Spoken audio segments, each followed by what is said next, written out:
40 years old male person ఆయనకు rectal cancer ఉంది. So rectal cancer అంటే చాలా లో రెక్టల్ క్యాన్సర్ ఉంది, అంటే ఏనల్ కెనాల్కి రెక్టమ్కి జంక్షన్ దగ్గర ఉంది, ఆల్మోస్ట్ దగ్గరలో ఉంది.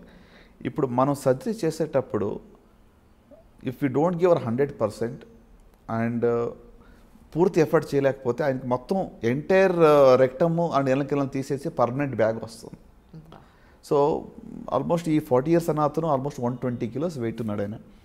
సో రోబోటిక్ సర్జరీ ఎంతో డిఫికల్ట్, చాలా లోపల ఫ్యాట్ ఉండటం వల్ల కష్టంగా ఉండేది. సో రీచ్ అయ్యి చివరికి with all the efforts and dedication ఏమింటే ఆయనకు ఉన్న ఆ యొక్క స్పింక్టర్ సేవ్ చేసి పర్మనెంట్ బ్యాగ్ లేకుండా దాన్ని మనం లోపలనే మళ్ళీ జాయిన్ చేయగలిగి బయటకు వచ్చినప్పుడు ఆ రోజు ఆల్మోస్ట్ 10 గంటల ఆపరేషన్ అయింది. ఆయనకి లైఫ్ లాంగ్ బ్యాగ్ లేకుండా అవాయిడ్ చేయగలిగే ఉన్నటువంటి ఆనందం పేషెంట్ కన్నా మాకు ఎక్కువగా ఉంటుంది.